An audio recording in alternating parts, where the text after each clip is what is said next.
नमस्ते मित्रों। तो आज एक लेख के ऊपर से ये वीडियो बना रहा हूं। नारी धर्म का उपदेश। यह उपदेश महाभारत काल में द्रौपदी जी सत्यभामा को दे रही है। सत्यभामा ने द्रौपदी के पास से यह उपदेश सुनने की इच्छा व्यक्त की। तो यह उपदेश सभी स्त्रियों के लिए बहुत प्रेरक उपदेशक है। आचरण में लाने का प्रयास करें। यह मंत्र के स्वरूप में दिया गया है। जो वार्तालाप है हम उसका भावार्थ देखेंगे। प्रथम मंत्र का भावार्थ है, द्रौपदी बोल रही है सत्यभामा को, देवता मनुष्य गंधर्व युवक अच्छी सज धज वाला धनवान अथवा परम सुंदर कैसा ही पुरुष क्यों न हो, मेरा मन भर्ता को छोड़कर कहीं नहीं जाता। यानी कि अपने पति को छोड़कर द्रौपदी कहती है मेरा मन कहीं पे नहीं जाता। आगे का मंत्र है उसका भावार्थ, मेरे मुख से कभी कोई बुरी बात न निकल जाए, इस बात से सदा सावधान रहती हूँ। असभ्य की भांति कहीं खड़ी नहीं रहती, निर्लज के समान इधर उधर कभी दृष्टि नहीं डालती, बुरी जगह पर अथवा तो असभ्यता पूर्ण से कभी नहीं बैठती, दुराचरण से बचती तथा चलने फिरने में असभ्यता न हो जाए इसके लिए सदा सावधान रहती है। इशारे, भावभंगिमा तथा अत्यंत आग्रह, किसी बात पर अड़क जाना आदि से भी कतराती हूँ। यह जो मंत्र है उसका अर्थ आज के समय में जो बहनें हैं उनको बहुत अपने जीवन में उतारने लायक है। दूसरे मंत्र का अर्थ है, पति और अपने सेवकों को भोजन कराए बिना कभी भोजन नहीं करती, उनको स्नान कराए बिना कभी स्नान नहीं करती, और जब तक वे यानी उसके पति सो न जाए तब तक मैं कभी नहीं सोती, ऐसा द्रौपदी जी कहती हैं।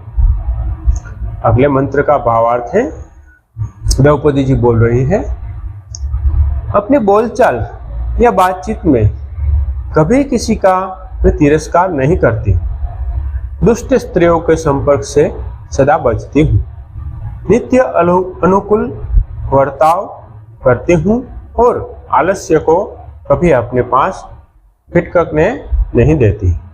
ये द्रौपदी जी बोल रहे हैं। आगे का मंत्र का अर्थ है, पति के साथ हास परिहास के सिवा मैं कभी अनअवसर हंसी नहीं हूं, यानी कि अनावश्यक कभी पति के साथ हंसी नहीं हूं, बार बार दरवाजे पर जाकर कभी खड़ी नहीं होती, घर के पास लगे बगीचों में अकेले देर तक घूमते रहने से भी मैं बचती हूं। ये द्रौपदी जी बोल रहे हैं। इसके आगे लिखा है, नीच पुरुषों के साथ कभी बात नहीं करती, मन में कभी असंतोष को नहीं आने देती। ये अभी जो हमारा वर्तमान समय है उसमें यह बात बहुत जरूरी है।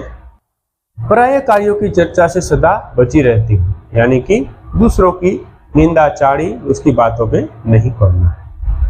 न कभी अधिक हंसी हूँ, न रोष करती हूँ, क्रोध से बचती हूँ। ये द्रौपदी जी सत्यभामा को कहते हैं। आगे के मंत्र का अर्थ है, जब कभी मेरे पति परिवार के किसी भी कार्य से प्रवास पर प्रदेश चले जाते हैं, उन दिनों में न फूलों का श्रृंगार धारण करती हूँ और न अंगराग लगाती तथा निरंतर व्रत व संयम का आचरण करती है, यानी प्रतिव्रता का पालन करती है। आगे के मंत्र का भावार्थ है, मैं इस बात को मानती हूँ कि पति के आश्रय में रहना ही स्त्रियों का सदा से चला आया धर्म है, क्योंकि पति ही उसका देवता है, पति ही उसकी गति है, पति के अतिरिक्त कोई दूसरा उसका सहारा नहीं है। ऐसे पतिदेव का कौन स्त्री अप्रिय करेगी। ये द्रौपदी जी का अपने जीवन के ऊपर से एक उपदेश है। अगले मंत्र का भावार्थ, पतिदेव के सोने से पहले कभी शयन नहीं करती, उसके भोजन करने से पहले कभी भोजन नहीं करती, इच्छा के विपरीत कभी अपने आप को अलंकृत नहीं करती, अपनी सांस को कभी निंदा नहीं करती, अपने को सदा नियंत्रण में रखती है। ये द्रौपदी जी सत्यभामा को उपदेश दे रही है।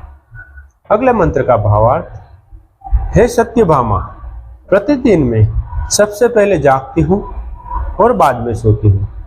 यह पति भक्ति और सेवा ही मेरा वशीकरण मंत्र है। यानी कि पति भक्ति को यहाँ वशीकरण मंत्र यानी कि पति को वश में रखने का मंत्र बताया है।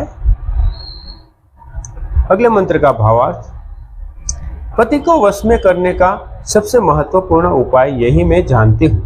यानी कि सत्यभामा को कहती है कि अगर पति को वश में करना है तो यही सबसे महत्वपूर्ण, जो आगे सब बातें की गई है वो महत्वपूर्ण इसके उपाय है। दुराचारिणी स्त्रियों जिन उपायों का आचरण करती है न तो मैं उन्हें करती हूँ। यानी छल कपट से पति को वश में करने का जो दुराचारिणी स्त्रियां है वो आचरण करती है, वो न तो मैं करती हूँ और न करने की कामना ही करती हूँ। यह द्रौपदी ही सत्यभामा को कहती है।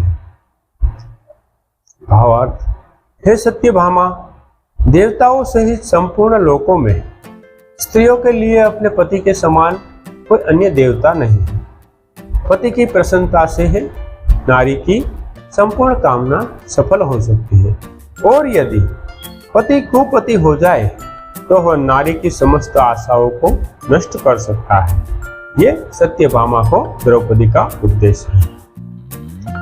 इसीलिए तो मानव धर्म प्रणेता महर्षि मनु ने कहा है, दाराधीनस्तथा स्वर्गः, अर्थात स्वर्ग गृहस्थ जीवन की सुख शांति नारी के अधीन है।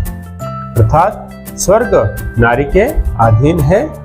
अगर नारी अपने आप को सुधार ले, अपने परिवार के ही अपना धर्म समझे तो ये स्वर्ग बन जाता है। यह लेख लिया है नारी का पुस्तक से। लेखक है स्वामी भूमानंद सरस्वती। तो अगर आपको इसमें ज्यादा जानने की इच्छा हो तो ये पुस्तक भी आप पढ़ सकते हैं। मैंने यहाँ थोड़ा प्रयास किया है आपके सामने, जो द्रौपदी और सत्यभामा के विचारों को यहाँ आपके समक्ष रखने का प्रयास किया है। तो ये वीडियो अच्छा लगे तो आप लाइक, शेयर और सब्सक्राइब करें। अस्तु। ओम शांति।